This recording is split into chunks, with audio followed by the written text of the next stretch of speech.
নামাজ অবস্থায় ওযু চলে যেতে চায়, এমন অবস্থায় ওযু আটকিয়ে রেখে নামাজ আদায় করা যাবে কি? ক্রিকেট খেলা দেখলে কি গুনাহ হবে? ওযুর সময় মাথায় ওড়না থাকা কি বাধ্যতামূলক? পারফিউম ব্যবহার করা বৈধ হবে কি? স্বামী যদি স্ত্রীকে লক্ষ্মী বলে ডাকে, এতে কি গুনাহ হবে না? কেউ আগে কখনো খারাপ কাজ করেছেন, এখন সেগুলো ছেড়ে দিলে কি জান্নাতে পাবে? আমার বোনের স্বামী বিয়ে করে আজ 9 বছর বিদেশে আছেন, বোনের ছেলে মেয়ে নেই, স্বামীর গুনাহ হবে কি? স্বামীকে খুশি করার জন্য ফর্সা হওয়ার ক্রিম ব্যবহার করা যাবে কিনা? রাকাত নামাজের বদলে 3 রাকাত পরে সালাম ফিরালে কি করণীয়? দাঁড়িয়ে পেশাব করলে কি গোসল করা ব্যতীত নামাজ হবে না? আর বিলম্ব না করে চলুন আমরা প্রবেশ করি আপনাদের প্রশ্নগুলোর উত্তর দেওয়ার পালায়। এমনি মানিক ইসলাম লিখেছেন, মানুষের নামে মিথ্যা অপবাদ দেওয়া সম্পর্কে ইসলাম কি বলে? এটা অত্যন্ত জঘন্য অপরাধ। বিশেষ করে চারিত্রিক বিষয়ে যদি মিথ্যা অপবাদ দেওয়া হয়, তাহলে তো তার জন্য বেত্রাঘাতের শাস্তি পর্যন্ত ইসলাম রেখেছে। বিধায় কারোর নামে মিথ্যা অপবাদ দেওয়া এটা অত্যন্ত জঘন্য বিষয়, এবং বান্দার হকের ভিতরে অত্যন্ত বড় ধরনের একটি হক যে মানুষ সম্পর্কে মিথ্যা অপবাদ না দেয়া। যদি এটা করে কেউ, তাহলে তিনি কবিরা গুনাহে লিপ্ত হলেন এবং জাহান্নামে পতিত হওয়ার মতো শাস্তি উপযুক্ত হলেন। আল্লাহ তাআলা আমাদেরকে হেফাজত করুন। এরপরে মোহাম্মদ আরাদ আব্দুল্লাহ, আপনি জানতে চেয়েছেন, দাঁড়িয়ে পেশাব করলে কি গোসল করা ব্যতীত নামাজ হবে না? না, দাঁড়িয়ে পেশাব করলে যে গোসল করতে হবে এমনটি বাধ্যতামূলক নয়, বরং দাঁড়িয়ে পেশাব করার পরও আপনি গোসল ছাড়া নামাজ আদায় করতে পারেন। দাঁড়িয়ে পেশাব করতে গেলে যদি আপনার শরীরে কোথাও ছিটে ফোঁটা লাগে বা পেশাব লেগে যায়, সেই জায়গাটা আপনি ধুয়ে ফেলবেন, ধুয়ে আপনি সালাত আদায় করতে পারবেন। আর দাঁড়িয়ে পেশাব করাটা অনুচিত, অনুত্তম, ভালো নয়, মাকরুহ কাজ। নবী করিম সাল্লাল্লাহু আলাইহি ওয়াসাল্লাম সচরাচর দাঁড়িয়ে পেশাব করতেন না। সুমন আহমেদ, আপনি লিখেছেন, 4 রাকাত নামাজের বদলে 3 রাকাত পরে সালাম ফিরালে কি করণীয়? এটা পরে মনে পড়েছে। ফরজ নামাজ যদি 4 রাকাত যায়, 3 রাকাত সালাম ফিরে ফেলান, তৎক্ষণাৎ মনে পড়লে তো আরেক রাকাত পড়ে শেষে তাশাহুদুল নামাজ হয়ে যাবে। কিন্তু আপনি উঠে চলে গেছেন, অন্য কাজ করছেন, তারপরে মনে পড়েছে, তাহলে আবার আপনাকে সে সালাত আদায় করতে হবে। ইসরা জান, আপনি লিখেছেন, স্বামীকে খুশি করার জন্য ফর্সা হওয়ার ক্রিম ব্যবহার করা যাবে কিনা? ফর্সা হওয়ার ক্রিম সম্পর্কে আগে আমরা বলেছি, এটা থেকে আদতেই কি পরিপূর্ণ মানুষের রং চেঞ্জ হয়ে যায় কিনা? যদি পূর্ণ রং চেঞ্জ হয়ে মানুষের আকৃতি পরিবর্তন হয়ে যায়, তাহলে সেটা তো জায়েজ নয়। আর হালকা একটু ফর্সা দেখায়, এরকম যদি হয়, তাহলে সেটা করা যেতে পারে। এরপরে আব্দুল মা, এই আইডি থেকে আপনি লিখেছেন, মাথার চুল কি কালার করা সম্পর্কে ইসলামের শরীয়ত কি বলে? মাথার চুল কালার করতে পারেন, বিশেষ করে সাদা যখন হয়ে যায়, তখন নবী করিম সাল্লাল্লাহু আলাইহি ওয়াসাল্লাম এর হাদিস অনুযায়ী এটাকে কালার করাটাই হলো উচিত এবং সুন্নাহ। তিনি বলেছেন, ইহুদিরা সাদা চুল রাখে, তোমরা এটাকে কালার করবে, ওয়াজান্নিবু সাওয়াদ, তবে তোমরা কালো কালার থেকে বিরত থাকবে। অতএব মেহেদি বা এই জাতীয় কোনো ন্যাচারাল কোনো কিছু যদি আপনি কালার করতে পারেন, সেটা সুন্নাহ। শেখ আফরোজা নিজম, আপনি লিখেছেন, কেউ আগে কখনো খারাপ কাজ করেছেন, এখন সেগুলো ছেড়ে দিলে কি জান্নাতে পাবে?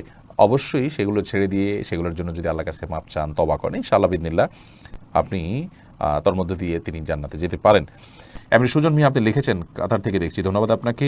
শাহিন আলম লিখেছেন, পারফিউম ব্যবহার করা বৈধ হবে কি? পারফিউম ব্যবহার করা বৈধ। পারফিউমে যে অ্যালকোহল আছে, সেই অ্যালকোহলের কারণে অনেক ওলামায়ে কেরাম নাজায়েজ বলেন। তবে অ্যালকোহল ছাড়া অনেক পারফিউম আছে, সেগুলো তো অবশ্যই জায়েজ হবে। আর অ্যালকোহল থাকলেও নাজায়েজ হবে যে সেটি নিশ্চিত নয়, অনেকের মতে নাজায়েজ হবে, অনেকের মতে জায়েজ হবে। কারণ অ্যালকোহল পান করা হারাম হলেও সেটি কাপড় চোপড় লাগলে যে নাপাক হয়ে যাবে ব্যাপারটা সেরকম নয়। এটা নিয়ে যথেষ্ট মতপার্থক্য আছে। সবচেয়ে ভালো হয় অ্যালকোহল ছাড়া অনেক পারফিউম বাইরে রয়েছে, সেগুলো ব্যবহার করা, কিংবা আপনার আতর ব্যবহার করা। আমি ব্যক্তিগতভাবে অ্যালকোহল সহ পারফিউম ব্যবহার করাটাকে জায়েজ মনে করি। ইসরাত জাহান, আপনি লিখেছেন, ক্রিকেট খেলা দেখলে কি গুনাহ হবে? ক্রিকেট খেলা সহ এই জাতীয় যত খেলা আছে, এগুলো আজকাল টেলিভিশনের পর্দায় আমরা যখন দেখি, সেখানে অনেক হারাম এবং অশ্লীল এবং গুনাহের অনেক দৃশ্য আমাদেরকে দেখতে হয়। তো যে কাজ করতে গেলে নিশ্চিত গুনাহে লিপ্ত হতে হয়, সেই কাজ করা কখনো জায়েজ হয় না। বিধায় ক্রিকেট খেলা টেলিভিশন ইত্যাদিতে দেখা জায়েজ নয়। আর যদি আপনি সরাসরি দেখেন এবং সেক্ষেত্রে কোনো পর্দা লঙ্ঘন না হয় এবং সালাতের কোনো ব্যাঘাত না ঘটে, তাহলে সেক্ষেত্রে আপনি এটা দেখতে পারেন সীমিত সময়ের জন্য। কিন্তু সেই দেখাটাও অনুত্তম ইসলাম শরীয়তের দৃষ্টিকোণ থেকে, কারণ এই সমস্ত আসরগুলোকে ঘিরে বহুবিধ নাজায়েজ এবং হারাম কাজ হয়ে থাকে আমরা জানি, এবং হারামের আসর বলা যেতে পারে, এগুলো খেলার আসর নয়।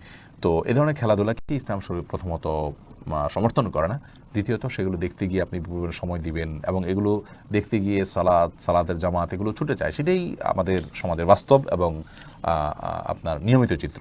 বিধায় সেই সব কারণে একজন আদর্শ মুসলিম ক্রিকেট খেলা দেখতে পারেন না।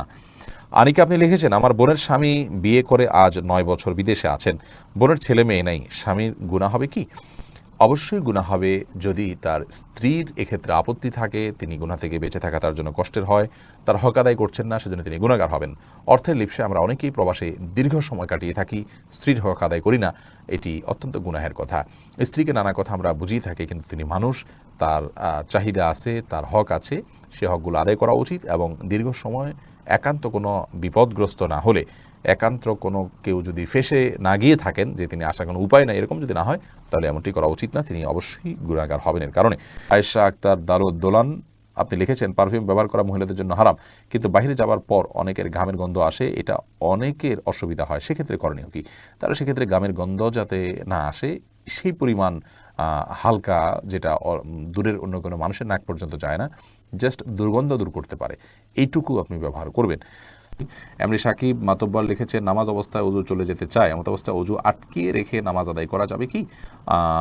অবশ্যই আটকে রেখে আদায় করা যাবে, তবে স্বাভাবিক অবস্থায় অজু আটকিয়ে রেখে তারপরে ওই অজু দিয়ে নামাজ পড়া উচিত নয়। তবে নামাজের মধ্যে যদি আপনার অজু ভাঙার বা পেশাব পায়খানার বেগ হয়, তাহলে সে বা বায়ু নির্গত হওয়ার বেগ হয়, তাহলে সেটাকে আটকিয়ে রেখে সালাত কমপ্লিট করা যেতে পারে, যেহেতু সালাত কমপ্লিট করা আল্লাহর কর্তৃক নির্দেশিত। আল্লাহ আল্লাহ বলেছেন। দিলেরিয়া আরিফ আপনি লিখেছেন স্বামী যদি স্ত্রীকে লক্ষ্মী বলে ডাকে এতে কি গুনাহ হবে? না, এতে গুনাহ হবে না। তবে লক্ষ্মী এটা হিন্দুদের দেবতার নাম হওয়ার কারণে এইভাবে এটাতে না ডেকে এটা বোঝায় এরকম অন্য কোনো কিছুতে ডাকা ভালো। তাছাড়া কারোর প্রতি ভালো লক্ষণ আছে এসবগুলোর ভিত্তিতে অনেক সময় লক্ষ্মী বলা হয়। তো এই সমস্ত দৃষ্টিকোণ থেকে লক্ষ্মী বলা জায়েজ নয়। এমনিতেই আপনার আদর করে কেউ লক্ষ্মী বলে ফেললো, ওইরকম কোনো দৃষ্টিভঙ্গি তার নাই বা মাথায়ও তার সেটি নাই, তাহলে সেক্ষেত্রে তিনি গুনাহগার হবেন, ব্যাপারটি সেরকম নয়। তবে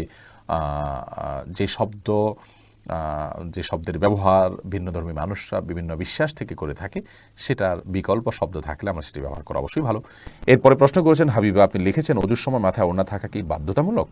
অজুর সময় মাথায় ওড়না থাকা বাধ্যতামূলক নয়, বরং মাথার ওড়না ফেলে কেউ যদি অজু করেন অজু করতে পারেন। যদি তাকে কোনো গায়রে মাহরাম পুরুষ দেখার আশঙ্কা না থাকে, তিনি মাথার কাপড় চোপড় ফেলে, ওড়না ফেলে মাথার, তারপর তিনি অজু করতে পারেন। বরং আমরা যখন অজু করার জন্য মুখমণ্ডল ধৌত করব, তখন আমাদের কাপড় যদি মাথায় থাকে, অর্থাৎ ওড়না যদি টানা থাকে, তাহলে সেক্ষেত্রে এগুলোতে কিছুটা হলো পানি লেগে যাবে, ভিজে যেতে পারে।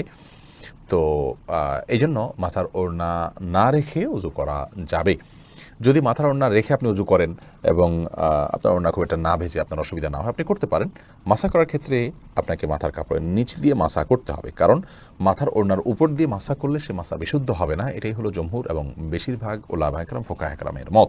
খোলাসা কথা হলো যে মাথায় ওড়না থাকা এটা বাধ্যতামূলক নয়, বরং মাথায় ওড়না না রেখে অজু করা যাবে। আর যদি ওড়না রেখে অজু করতে পারেন আপনি, তবে মাসা করতে হলে অবশ্যই ওড়না নিচ দিয়ে আপনাকে করতে হবে। রোজা সুলতান আপনি লিখেছেন আলেমদের ছবি কোনো মেয়ে তার ফেসবুকে প্রোফাইলে লাগাতে পারবে? লাগানো যেতে পারে। কোনো মেয়ে প্রোফাইলে কোনো আলেমের ছবিকে লাগালে সেটা তো সফট কপি থাকে, ছবির সফট ভার্সন যেটা আছে সেটার ব্যবহারকে আমরা হারাম মনে করি না, যদি পর্দার বিধান লঙ্ঘিত না হয়। কোনো আলেমের ছবি এটা তো আর পর্দার মধ্যে পড়ে না, বিধায় এটা কেউ ব্যবহার করতে পারে। বাকি মেয়ে তার প্রোফাইলে লাগিয়েছেন, হয়তো সে আলেমের বক্তব্য ভালো লাগে বা তার লেখনী ভালো লাগে, বা ওই আলেমকে কোনো কারণে তিনি আল্লাহর জন্য পছন্দ করেন, ভালোবাসেন, সেই জায়গা থেকে তিনি লাগিয়েছেন। এটাতে আমি মন্দ কোনো কিছু দেখছি না বা হারাম কোনো কিছু দেখছি না। তবে হ্যাঁ, এমন না হয় যে সেই মহিলা নিজে সে আলেমের প্রতি অতিরিক্ত দুর্বল হয়ে যান এবং হারাম চিন্তা ভাবনার জগতে প্রবেশ করেন, সেরকম আশঙ্কা যদি তৈরি হয় তাহলে অবশ্যই অ্যাভয়েড করতে হবে।